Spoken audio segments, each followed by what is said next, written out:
का श्रेष्ठ खजाना, संकल्प का श्रेष्ठ खजाना, जीवन का है सारे ही अनगिनत है खजाने, सर्व का आधार यही।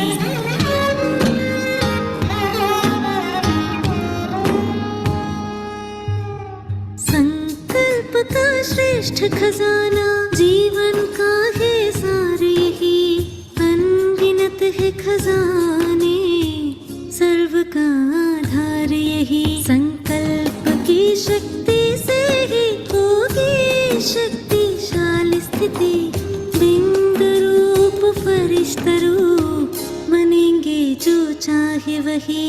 संकल्प शक्ति है श्रेष्ठ खजाना, संकल्प शक्ति को ना व्यर्थ गवाना।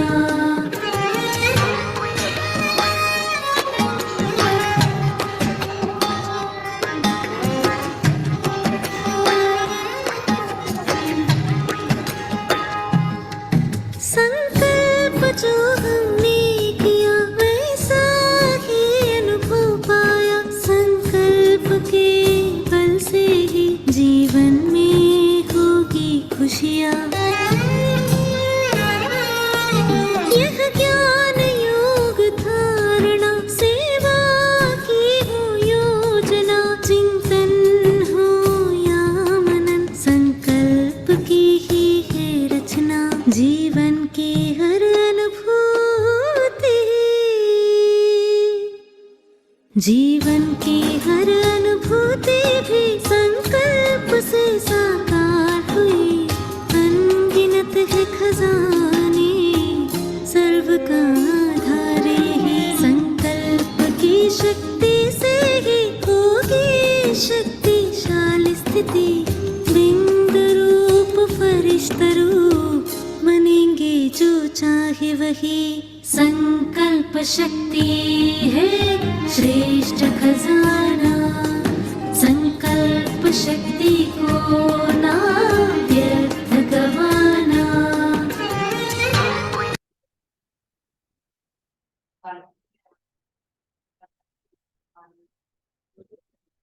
ओम शांति।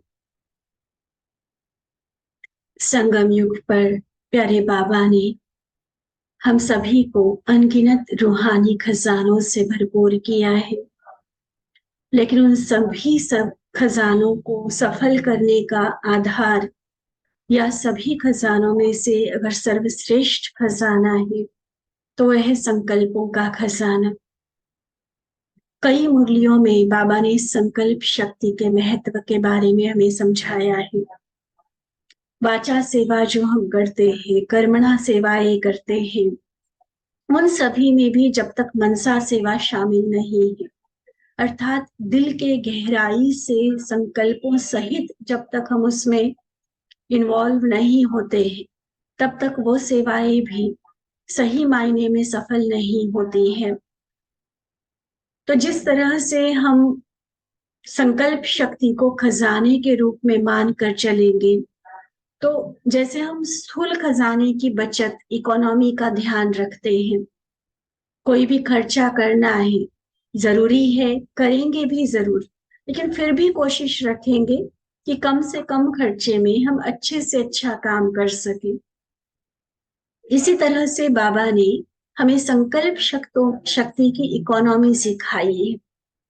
और आज की जो बाबा की मुरली हम सुनेंगे, इसमें संकल्प शक्ति की इकोनॉमी, अर्थात जहां 10 शब्द बोलने हैं तो हमने 2 शब्द बोल दिया, ये वाचा की इकोनॉमी हो गई। इसी तरह से कोई भी बात होती है, कोई भी व्यवहार में हम आते हैं, कोई भी हम प्लान कर रहे हैं या प्लान को एग्जीक्यूट कर रहे हैं, तब भी कई बार कई बच्चों को बहुत अधिक सोचने की आदत हो जाती है। इवन हम अगर एग्जाम्पल लेकर बोले, मान लीजिए थोड़ा सा कोई बात हम कर रहे हैं, क्लास चल रही है और लाइट गई और आई, 2 सेकंड के अंदर लाइट आ भी गई है, लेकिन तब तक हमारे कितने संकल्प चलते हैं। हम क्लास कर रहे हैं, कहीं रास्ते चलते गाड़ी की आवाज आती है, बाहर कोई किसी में बातचीत चल रही है, वो आवाज पहुंचती है, तो तब भी मुरली से ध्यान हटके हमारा मन उधर भाग जाता है, संकल्प वहां के शुरू हो जाते हैं। और इसी तरह से पुरानी बातें, बीती हुई बातें, पराई बातें, कई तरह की व्यर्थ में हमारे मन की एनर्जी वेस्ट चली जाती है। उस व्यर्थ जाने से हम जितना संकल्पों की एनर्जी को बचाएंगे, और जैसे सारयुक्त वाणी की शब्दों की बात बाबा कहते, ऐसे सारयुक्त अपने संकल्पों को लेते आएंगे, धैर्यवत करेंगे संकल्पों की गति को, तो उससे हमें क्या क्या फायदे मिलने वाले हैं, कैसे धैर्यवत करना है, और करने से लाभ हमें क्या क्या मिलेगा, इस बारे में बाबा ने बहुत अच्छे से हमें एक्सप्लेन किया है। और हम समझते कि इस मुरली को अगर हम ध्यान से समझेंगे, सुनेंगे और लाइफ में अमल में लाएंगे, तो पुरुषार्थ की बहुत अच्छी ऊंची स्टेज पर हम पहुंच सकते हैं, अगर आज की मुरली की गहराई को हम यथार्थ रीति समझ कर चले। तो ध्यान से, एकाग्रता से, बिल्कुल बाबा के सामने बैठकर फुल टाइम बाबा की दृष्टि अपने ऊपर अनुभव करते हुए बाबा के महावाक्य हम सभी सुनेंगे। 7 मार्च 1982 की बाबा की यह मुरली, जिसका सार है संकल्प की गति धैर्यवत होने से लाभ। संकल्प की गति धैर्यवत होने से लाभ। तो सर्व गुणों के सागर शिव बाबा बोले, आज बाप दादा अपने एक बाप दूसरा न कोई, ऐसे एक नामी एक रस स्थिति में स्थित होने वाले स्मृति स्वरूप बच्चों से मिलने आए हैं। ये भी बाबा का हमारे प्रति कितना गहरा प्यार है, सोचो। ये हर वाणी में इतने ऊंचे ऊंचे स्वमानों के साथ बाबा हमें संबोधित करते हैं, हमें स्मृति दिलाते हैं कि हम कितनी महान आत्माएं हैं। तो अभी भी पहले ही महावाक्य में बाबा ने हमें क्या स्वमान दिया कि हम एक नामी आत्माएं हैं, एक नामी या कहे एक व्रता, एक बाबा दूसरा न कोई, और एक रस स्थिति में स्थित होने वाले स्मृति स्वरूप बच्चे हैं। हर बच्चे के मर्जीवा जन्म की श्रेष्ठ रेखाएं बाप दादा देख रहे हैं। जैसे पंडित लोग जन्म पत्री देखते हैं ना, तो बाबा हमारे इस मर्जीवा जन्म, इस नए ब्राह्मण जीवन की रेखाएं देख रहे हैं। आजकल की दुनिया में विशेष हस्त रेखाएं देखने से आत्मा के भाग्य का वर्णन करते हैं, व गुण व कर्तव्य की श्रेष्ठता का वर्णन करते हैं। लेकिन बाप दादा हस्त रेखाएं नहीं देखते, हर एक बच्चे के मुख, नयन और मस्तक का वर्णन करते हैं। हर एक बच्चे के मुख, नयन और मस्तक, इन द्वारा हर एक की स्पीड और स्टेज की रेखाएं देख रहे हैं। स्पीड पुरुषार्थ की, और स्टेज माना आज हम कहाँ तक पहुंचे हैं। स्पीड और स्टेज दोनों को बाबा देख रहे हैं, लेकिन उसके लिए हाथ देखने की जरूरत नहीं है। बाबा जैसे ही हमें दृष्टि देते हैं, हमारे नयनों से, मस्तक से, हमारे संपूर्ण मुखमंडल को ही देखकर बाबा को सब पता चल जाता है। वैसे भी देखो, फेस द्वारा ही मनुष्य आत्मा को परखने की कोशिश करते हैं। वे लोग देह अभिमानी होने के कारण स्थूल बातों को चेक करते हैं, फेस एक्सप्रेशंस पढ़ते हैं ना, चेहरे के हाव भाव, तो पता चलता है कि ये बंदा नर्वस है, या ये झूठ बोल रहा है, या इसके मन में कोई चालाकी है, किसी बात का डर है इसके मन में, या कॉन्फिडेंट है, बहुत अच्छे से पूरे जोश और उमंग के साथ काम कर रहा है, तो वो फेस से पता चलता है।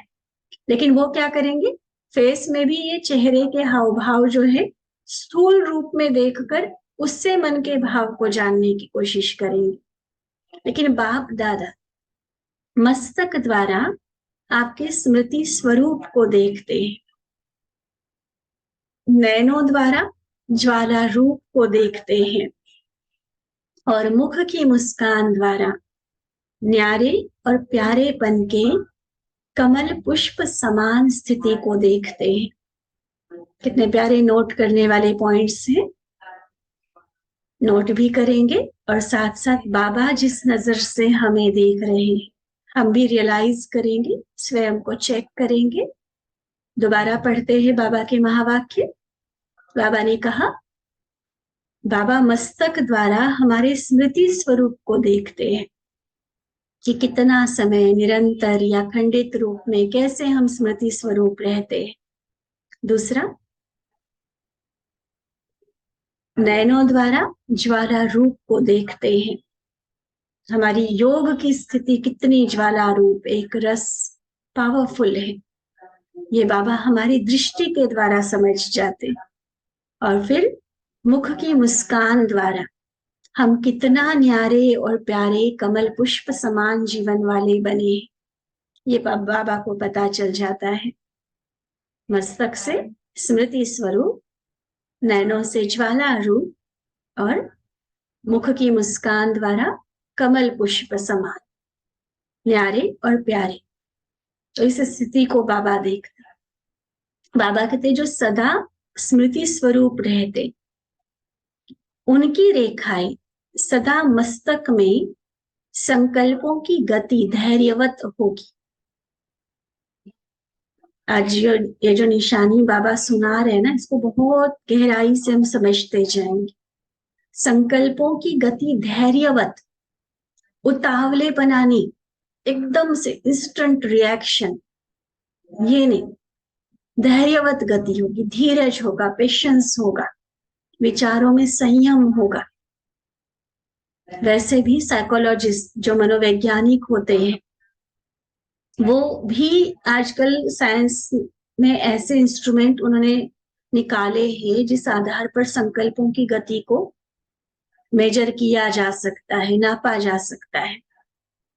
जैसे ये मुरली बाबा की 82 की है, लेकिन 87 में ऐसे ही एक इंस्ट्रूमेंट के द्वारा जानकी दादी जी पर प्रयोग किया गया था।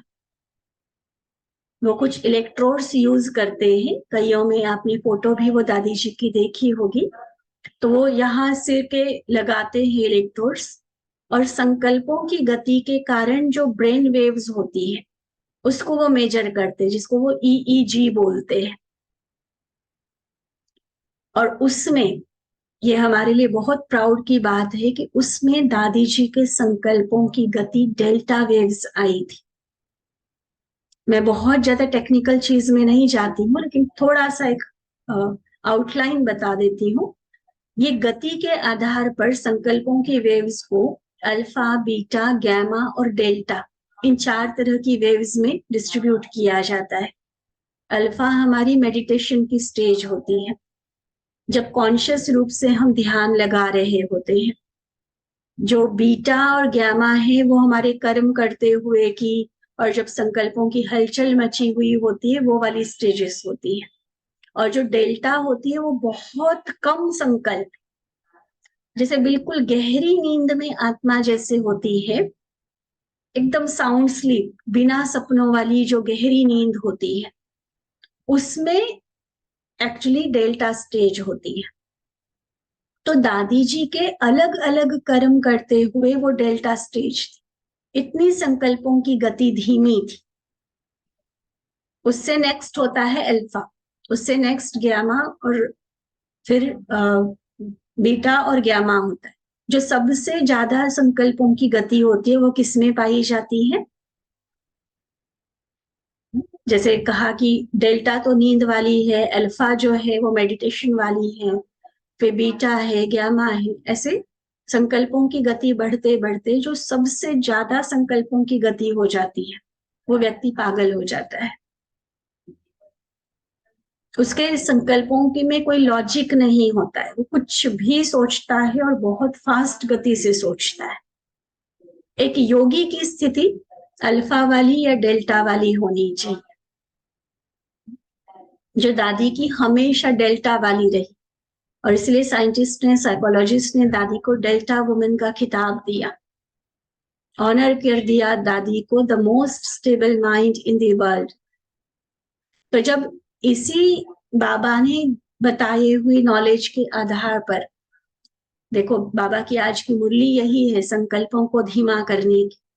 तो ऐसी मुरली और बाबा ने सिखाई हुई ध्यान तपस्या के आधार पर अगर दादी इस बात को अचीव कर सकती है, वो भी कितना साल पहले की बात है, देखो 87, उसके बाद और आगे दादी का पुरुषार्थ क्या लेवल का रहा होगा हम सोच सकते हैं। तो जब दादी कर सकती हैं, दैट मीन्स हम भी कर सकते हैं। ये जो थोड़ा सा हमारी व्यर्थ सोचने की, बहुत अधिक सोचने की आदत होती है, इसको हमें फुल स्टॉप लगाना होगा। और वो ज्ञान को अप्लाई किए बिना नहीं हो सकता। आत्मा का पाठ और खासकर ड्रामा का पाठ, हर आत्मा का पाठ अलग अलग है और उसको साक्षी भाव से देखने का पाठ जब तक हमारा पक्का नहीं होता, तब तक संकल्पों की गति धीमी नहीं होगी।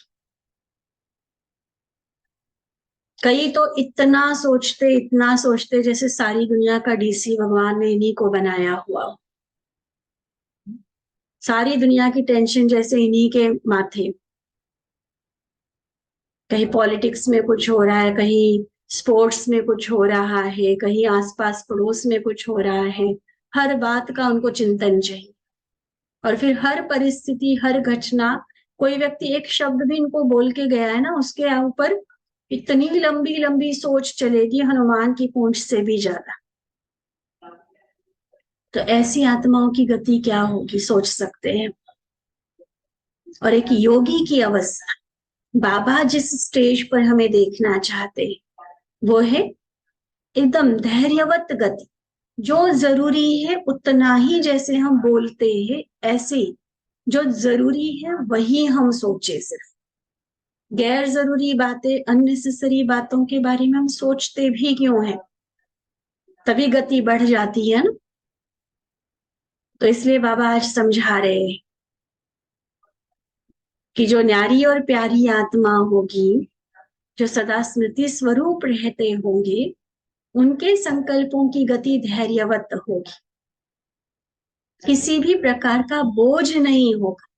ये फायदे नोट करते जाओ, किसी भी प्रकार का बोझ वो आत्मा महसूस नहीं करेगी, प्रेशर नहीं होगा।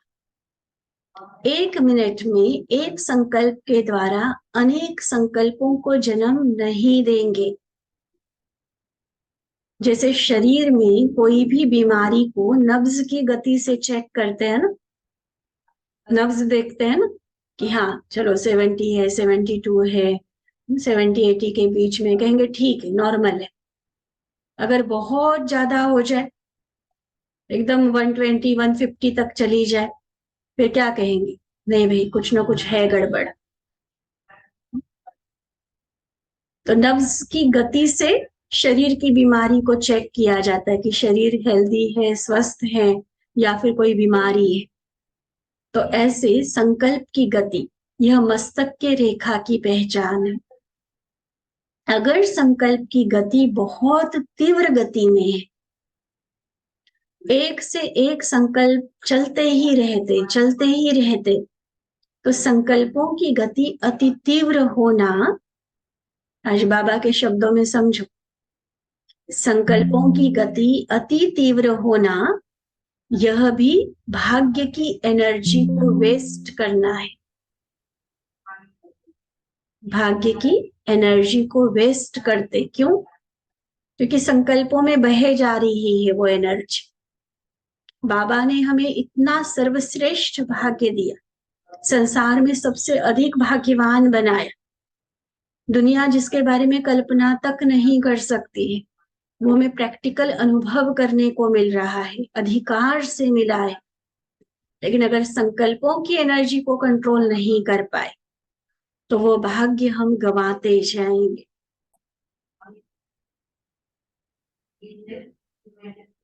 बाबा कहते, जैसे मुख द्वारा अति तीव्र गति से और सदा ही बोलते रहने से शरीर की एनर्जी व शक्ति वेस्ट होती है।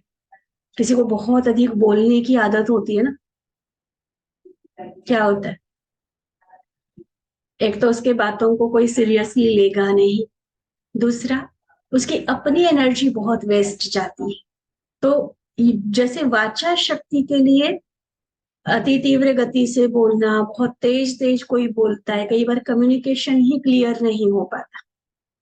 कईयों को आदत होती है बहुत फास्ट बोलेंगे, सुनने वाला समझ ही नहीं पाता कि इसने बोला क्या। एक तो फास्ट बोलना, दूसरा ज्यादा बोलना, तो एनर्जी वेस्ट जाती है।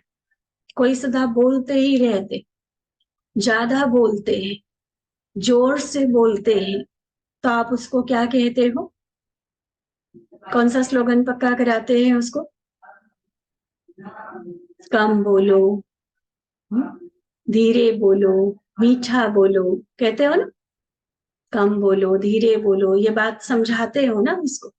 तो ऐसे ही संकल्पों की गति रूहानी एनर्जी को वेस्ट करती है। सभी बच्चे अनुभवी हैं कि जब व्यर्थ संकल्प चलते हैं तो संकल्पों की गति क्या होती है, कहां से कहां पहुंच जाते हैं। देखना खुद ही, चेक करना अपने आप, शुरू कहां से होता है व्यर्थ संकल्प और कहां तक पहुंचा देता है। इतना तीव्र गति होती है उन व्यर्थ संकल्पों की कि बैठे थे बाबा को याद करने, बैठे थे ज्ञान का चिंतन करने, कोई एक व्यर्थ संकल्प बीच में आ गया और कहाँ के कहाँ मन को भटका ले गया। है ना अनुभव? और जब ज्ञान का मनन चलता है तब संकल्पों की गति क्या होती है? वह एनर्जी वेस्ट करता है। अगर व्यर्थ संकल्प चलते हैं, बहुत फास्ट चलते हैं, तो एनर्जी वेस्ट होती है। और ज्ञान का मनन, पॉजिटिव संकल्प, शुद्ध संकल्प, धीमी गति के संकल्प चलते हैं तो उससे एनर्जी बनती है। व्यर्थ संकल्प की तेज गति होने के कारण अपने आप को शक्ति स्वरूप कभी अनुभव नहीं करेंगे। जैसे शरीर की शक्ति गायब होने से वर्णन करते हो कि आज हमारा माथा खाली खाली है, या तो भारी हो जाता है या ज्यादा ही खाली खाली लगता है, एकदम निरस सी जीवन लगती है। अगर शरीर में नहीं, कहते ना शरीर निढाल सा लग रहा है मेरा, कहते जैसे जान ही नहीं है शरीर में। तो जैसे शरीर में शक्ति नहीं है तो एकदम खाली खाली सा अनुभव होता है। ऐसे आत्मा सर्व प्राप्तियों से अपने को खाली खाली अनुभव करते, क्योंकि मन की शक्ति खत्म होती जा रही है ना व्यर्थ संकल्पों, तो अंदर से खालीपन का अनुभव होता है। जैसे शारीरिक शक्ति के लिए इंजेक्शन लगाकर ताकत भरते हैं व ग्लूकोज की बोतल चढ़ाते हैं, ऐसे रूहानियत से कमजोर आत्मा पुरुषार्थ की विधि स्मृति में लाती है। देखो बाबा कितना शरीर का, क्योंकि हमें ज्यादा अनुभव है ना, आधा कल्प से शरीर के ही भान में हम रहे, तो शरीर के ही एग्जाम्पल्स देकर सूक्ष्म संकल्पों की गति को हमारे सामने क्लियर कर रहे हैं। जैसे नब्ज की गति से शरीर की बीमारी का पता चलता, ऐसे संकल्पों की गति से आत्मा की हेल्थ पता चलती है। जैसे वाचा सेवा, वाचा शक्ति की बचत हम करते हैं या नहीं करते, तो उस आधार पर भी शरीर की शक्ति डिपेंड करती। ऐसे व्यर्थ संकल्प में अगर ज्यादा शक्ति जा रही है तो आत्मा खाली खाली अनुभव करती है, कमजोर अनुभव करती है। अब सॉल्यूशन में शारीरिक शक्ति को बढ़ाने के लिए इंजेक्शन लगाते या ग्लूकोज की बोतल लगाते, तो यहाँ आत्मा की शक्ति बढ़ाने के लिए जो आत्मा रूहानी रीति से कमजोर हो गई है उसको शक्ति भरने के लिए कौन सा इंजेक्शन लगाएंगे, क्या स्मृति दिलाएंगे खुद को? बाबा ने बताया कौन सा इंजेक्शन लगाओ, मैं मास्टर सर्वशक्तिमान हूं, मैं मास्टर सर्वशक्तिवान हूँ। आज मुरली में बाप दादा ने क्या क्या पॉइंट्स सुनाए, व्यर्थ संकल्प का ब्रेक क्या है, बिंदी लगाने का प्रयत्न करना, तो ये हुआ इंजेक्शन लगाना। सुना, मैं मास्टर सर्वशक्तिवान हूँ, इस तरह का कोई स्वमान याद करना, मुरली की पॉइंट को याद करना। बाबा ने इससे पहले अलग अलग मुरलियों में क्या क्या युक्ति बताई हुई है कि कैसे हम व्यर्थ संकल्पों को रोके, कैसे व्यर्थ संकल्पों से मुक्त बने, कैसे अपने संकल्पों को समर्थ बनाए, शक्तिशाली बनाए। उन युक्तियों को याद करना, उसकी प्रैक्टिस करना, ये हो गया इंजेक्शन लगा। ऐसे पुरुषार्थ की विधि के इंजेक्शन द्वारा कुछ समय शक्तिशाली हो जाते हैं। और फिर ग्लूकोज कौन सा है? विशेष याद के प्रोग्राम द्वारा व विशेष संगठन और संघ द्वारा ग्लूकोज चढ़ा लेते हैं। अपने आप में हम स्वमान, मुरली, इस तरह की बातें याद कर रहे हैं तो वो इंजेक्शन हो गया, और संगठन में आकर औरों के संग का भी लाभ लेते हुए जब हम अपने में शक्ति भरते तो वो ग्लूकोज हो गया। लेकिन संकल्प की गति फास्ट होने का अगर अभ्यास है, बहुत लंबे टाइम से वही अधिक सोचने की आदत अगर हमें पड़ी हुई है, तो थोड़े समय की शक्ति भरने से कुछ टाइम के लिए तो अपने को शक्तिमान अनुभव करेंगे। थोड़ी देर बैठ के भट्टी की, थोड़ी देर स्वमान का अभ्यास कर लिया, थोड़ा दीदियों के संग में, ब्राह्मण परिवार के संग में कुछ टाइम बिताया, कुछ टाइम के लिए बड़ा एनर्जेटिक लगेगा कि हाँ सारी शक्ति आ गई, बड़ा मन तरोताजा हो गया, शक्तिशाली अनुभव करेंगे थोड़ी देर के लिए, फिर कमजोर हो जाएंगे। इसलिए बाप दादा मस्तक की रेखाओं द्वारा रिजल्ट देखते हुए फिर से बच्चों को यही श्रीमत याद दिला रहे हैं। दूसरों के संग से थोड़ी देर के लिए संकल्पों को कंट्रोल कर लिया, वो टेम्पररी रिजल्ट हो। प्रैक्टिकली बाबा हमें बता रहे क्या करना है, खुद से मेहनत करके संकल्प की गति अति तीव्र नहीं बनाओ। स्पेशल अटेंशन, क्यों ज्यादा संकल्प चलते हैं मेरे किसी भी बारे में, किसी व्यक्ति, घटना, वस्तु, परिस्थिति, क्यों? वहां अपने आप को फुल स्टॉप लगाने का अभ्यास बार बार पक्का कर। जैसे मुख के लिए बोल के लिए कहते हो ना कि 10 शब्द के बजाय 2 शब्द बोलो, जो 2 शब्द ही ऐसे समर्थ हो जो 100 बोल का कार्य सिद्ध करे। वाचा की इकोनॉमी भी तो बाबा ने हमें सिखाई है और उसको बच्चे समझ भी गए हैं। तो ऐसे संकल्प की गति, संकल्प भी वही चले जो आवश्यक। अगर जरूरी नहीं है तो मुझे सोचने की भी जरूरत नहीं। कई बार हम बहुत सोचते हैं, बहुत। अब ये खुद अपने आप को देख, कितनी सारी बातें जिसकी जरूरत ही नहीं है सोचने की, और हम सोच रहे हैं। कोई आज ऐसी ड्रेस पहन के आ गया, उसने आज ऐसी हेयर स्टाइल कर दी, आज वो वहां गया, आज इसने ये किया। अरे क्या जरूरत है इसकी? क्यों बैठ के सोच रहे हो आप? आपको किसी ने वहां पर पहरेदार रखा है क्या? किसी ने ठेका दिया है क्या कि आप उसकी हालचाल देखो और सोचते जाओ, सोचते जाओ? अच्छा, फिर कई ये सोचेंगे कि लोग क्या सोचेंगे, मैं अगर ऐसा चलती हूँ, मैं अगर ऐसे करता हूँ, इस धारणा में हम अगर चलते हैं, अगर ऐसे हम व्हाइट कपड़े बाबा के आज्ञा अनुसार पहन लेते हैं, हम थोड़ा ज्यादा टाइम अगर आश्रम में बिताते हैं या और कोई मर्यादा को हम अगर पालन करते हैं, तो लोग क्या कहेंगे, लोग क्या सोचेंगे? अरे उनको जो सोचना होगा सोचने दो। वो क्या सोचेंगे ये भी अगर हम सोचेंगे तो फिर तो सोचो कि सोचने की गति हमारी कहाँ तक जाएगी। इसलिए वही सोचो जो आवश्यक है। इसको फिल्टर करने के लिए बहुत गहरी क्लैरिटी चाहिए ज्ञान की, और उसका अभ्यास, अशरीरी पने का अभ्यास, साक्षी भाव का अभ्यास, बाबा के साथी होने का अभ्यास, ये कुछ 3 अभ्यास ऐसे हैं जो बहुत बहुत इंपॉर्टेंट है संकल्पों की गति के लिए। अरे कितने भी चाहे विकराल परिस्थिति आई हो, कितना भी चाहे नुकसान हुआ, मेरा साथी कौन है, किसके श्रीमत के आधार पर मैं चल रही हूँ, किसके हवाले मेरी जिंदगी है।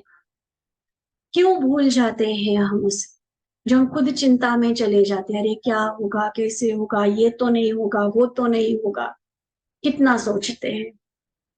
एक अशरीरी पनी का अभ्यास, दूसरा बाबा के साथी होने का बार बार कंबाइंड स्वरूप का अभ्यास, और तीसरा साक्षी भाव, ड्रामा का पाठ पक्का करें। हर आत्मा एक्यूरेट पार्ट बजा रही है, जो उसको स्क्रिप्ट मिली है वही वो प्ले कर रही है।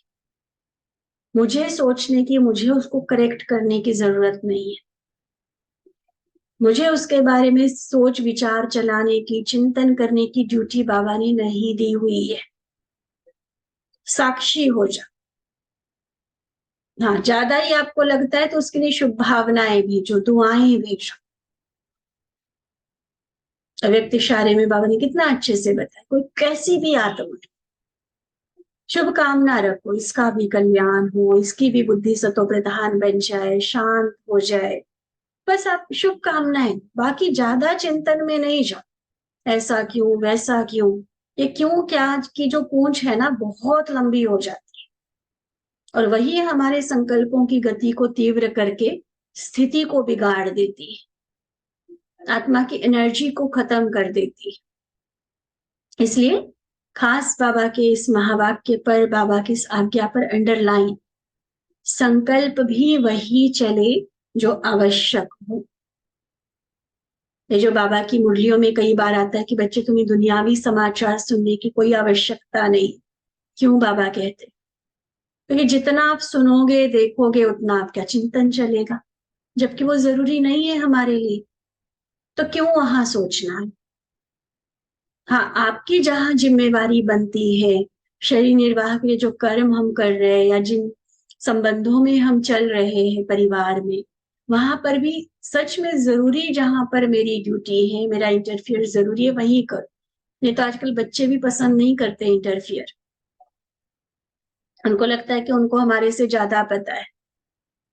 तो जरूरी है आप गाइड करो, कोई सामने से पूछता है अच्छी राय दो, बाकी ज्यादा दखल अंदाजी करना, इंटरफियर करना, ये रिश्तों को भी बिगाड़ देता है और बिना मतलब हमारी एनर्जी भी वेस्ट जाती है।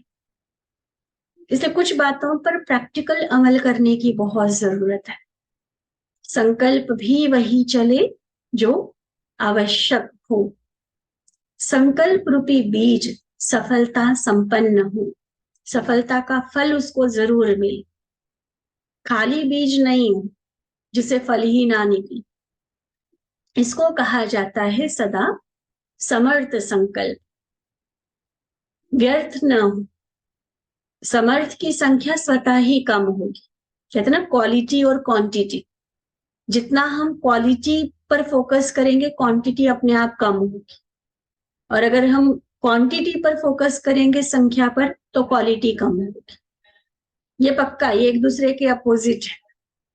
तो अगर हमें संकल्पों की क्वालिटी हम मेंटेन करना सीख जाए, सोचना है तो शुभ सोचना है, चिंतन करना है तो पॉजिटिव चिंतन ही करना है, ज्ञान का मनन चिंतन करना है, किसी के लिए सोचेंगे तो सिर्फ और सिर्फ दुआ ही देंगे, और कोई उसके कर्म और हरकतों के बारे में सोचने की मुझे जरूरत।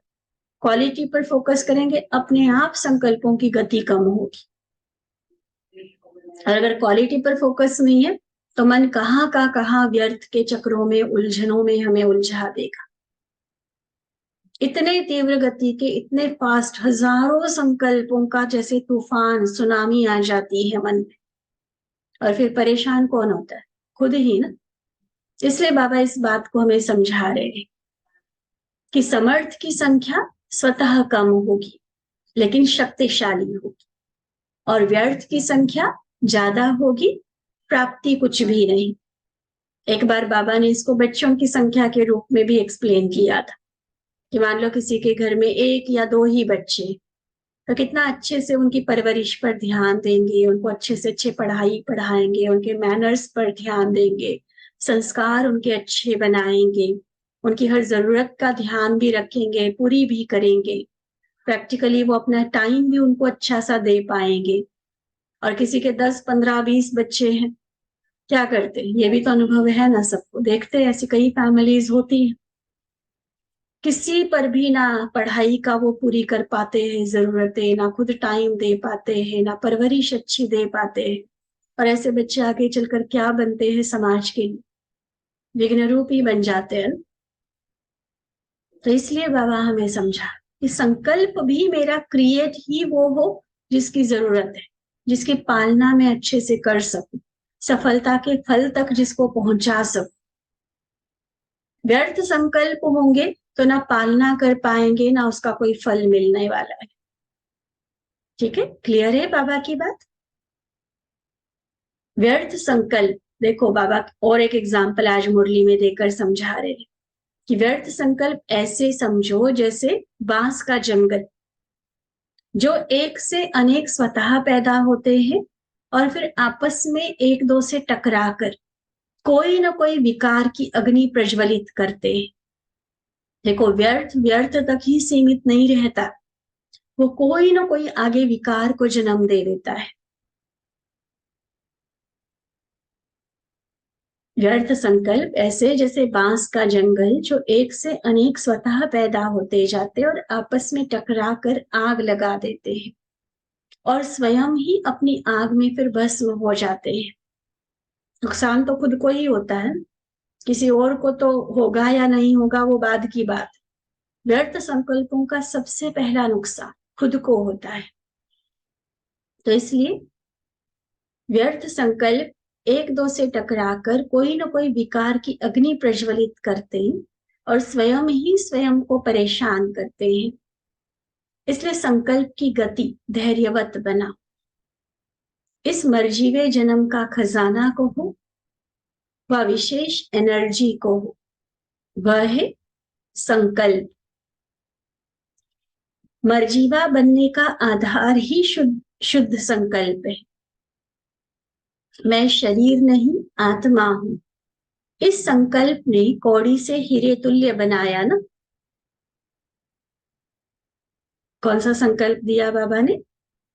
सबसे पहला मर्जीवा जन्म का पहला संकल्प, मैं शरीर नहीं आत्मा हूं। इसी तरह से और संकल्प बाबा दे रहे हैं, मैं शरीर नहीं आत्मा हूं, इससे कौड़ी से हीरे जैसा बन गए, कलयुग से निकलकर संगम युग में आ गए। फिर मैं कल्प पहले वाला बच्चा हूं, वारिस हूं, अधिकारी हूं। इस संकल्प ने मास्टर सर्वशक्तिमान बनाया। ये संकल्पों का महत्व बाबा बता रहे कि एक एक शुद्ध संकल्प में कितनी शक्ति है। जहां शरीर के बदले आत्मा समझने का संकल्प आया, कौड़ी से हीरा बन गए। जहां ये संकल्प आया कि मैं भगवान की संतान, बाबा का वारिस हूं, कल्प पहले वाला अधिकारी बच्चा हूं, तो मास्टर सर्वशक्तिवान बन गए। तो खजाना भी यही है और एनर्जी भी है, तो संकल्प भी यही है। विशेष खजानों को कैसे यूज किया जाता है? ऐसे अपने खजाने, संकल्प के खजाने व एनर्जी को पहचान कार्य में लगाओ, तभी सर्व संकल्प सिद्ध होंगे और सिद्धि स्वरूप बन जाएंगी। तो समझा आज क्या रेखाएं देखी? कम सोचो अर्थात सिद्धि स्वरूप संकल्प करो। ऐसी रेखा वाले सदा बेगमपुर के बादशाह होंगे, मुख से सदैव महावाक्य बोलेंगे।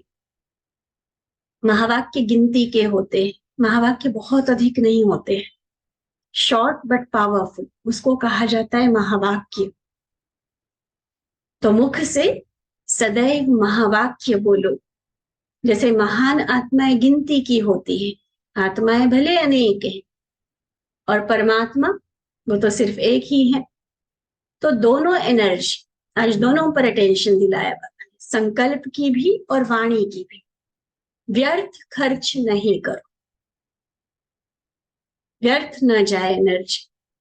स्थूल धन का देखो पाई पाई का हिसाब रखें, व्यर्थ नहीं गवाते। फाइनेंशियल मैनेजमेंट उसी को कहते हैं ना, कम खर्चे में ज्यादा से ज्यादा काम करने की कोशिश करें, कम से कम इन्वेस्टमेंट में प्रॉफिट ज्यादा से ज्यादा कमाएंगे। तो यहां भी चाहे वाणी की शक्ति है चाहे संकल्प की शक्ति, व्यर्थ खर्च नहीं करो। महावीर, महारथी अर्थात मुख द्वारा महावाक्य बोलने वाले और बुद्धि द्वारा सिद्धि स्वरूप संकल्प करने वाले, ये निशानी है महारथी व महावीर की। चाहते तो हम सभी है ना महारथी की लिस्ट में आना। अब महारथी एक तो हम उनको कहते हैं जो साकार में बाबा के बने, उस समय जो आदि पालना में पले। अब वैसा वाला महारथी तो हम नहीं बन सकते, लेकिन आज जो निशानी बाबा ने कही, इस आधार पर तो हम जरूर महारथी की लिस्ट में आ सकते हैं, अगर इसको प्रैक्टिकल में अभ्यास में लाएंगे। क्या कहा? महारथी किसको कहेंगे? एक तो जिनके मुख से सदैव महावाक्य उच्चारण, कम लेकिन बहुत अधिक शक्तिशाली समर्थ बोल, और जिसकी बुद्धि में सिद्धि स्वरूप संकल्प हो, व्यर्थ नहीं। ठीक है, तो मुख द्वारा महावाक्य बोलने वाले और बुद्धि द्वारा सिद्धि स्वरूप संकल्प करने वाले, ये निशानी है महावीर व महारथी की। ऐसे महारथी बनो जो कोई भी सामने आए तो यही इच्छा रखे कि ये महान आत्मा मेरे प्रति कुछ श्रेष्ठ संकल्प सुनाए, आशीर्वाद के दो बोल बोले। आशीर्वाद के बोल सदा कम होते हैं। जो आप महारथी महावीर देवात्माएं, भक्तों की पूज्य आत्माएं हो, सदा संकल्प और बोल से, आशीर्वाद के संकल्प और बोल बोल। बाकी व्यर्थ साधारण बोल की संकल्पों की बस छुट्टी कर दो, विदाई कर दो उनकी। भक्तों की पूज्य आत्माएं हो, भुवनहार देवात्माएं हो, देखो बाबा हमसे कितनी ऊंची उम्मीद, कितनी ऊंची अपेक्षा रखते हैं कि आपके मुख से, बुद्धि से निकलने वाला हर संकल्प, हर बोल आशीर्वाद बन जाए। अमृत वाणी बोलो, लौकिक वाणी नहीं। अब देखना, बाबा की बातें सुनने में तो बड़ी अच्छी लग रही है, हमें तो कुछ पढ़ते हुए सुनाते हुए भी इतना अच्छा लग रहा है, और प्रैक्टिकल अगर हम इस पर चलेंगे तो सोचो हमारी लाइफ कितनी अच्छी बन जाएगी। ओवरऑल जो हमारी जिंदगी है, हमारा व्यक्तित्व है, पर्सनालिटी है, वही कितनी अच्छी बनेगी। सोचो जब संकल्प और वाणी की शक्ति पर, जैसे आज बाबा ने बताया, वैसा अटेंशन हम देकर चलेंगे। समझते तो है ना सभी, रिजल्ट क्या निकल सकती है। देखो कितनी वंडरफुल रिजल्ट होगी अगर इन महावाक्यों को हम बिल्कुल प्रैक्टिकल में अपना कर चलेंगे। सिद्धि स्वरूप आत्मा, जिसके हर मुख के बोल और संकल्प में आशीर्वाद ही आशीर्वाद है। बहुत लंबे लंबे लेक्चर करने की और संकल्पों में बहुत ज्यादा उलझने की कोई आवश्यकता नहीं। महावाक्य बोलो और आशीर्वाद के, दुआओं के, शुभ भावनाओं के संकल्प उत्पन्न करो। अच्छा, ऐसे सदा महान संकल्प द्वारा स्वयं को और सर्व को शीतल बनाने वाले, वाणी द्वारा सदा आशीर्वाद के बोल बोलने वाले, ऐसे श्रेष्ठ रेखाओं वाले सदा श्रेष्ठ आत्माओं को, महान आत्माओं को, देव आत्माओं, पूज्य आत्माओं को बाप दादा का याद प्यार और नमस्ते। हम रूहानी बच्चों की रूहानी बाप दादा को दिल व जान, सिक व प्रेम से नमस्ते नमस्ते नमस्ते जी। अच्छा, ओम शांति।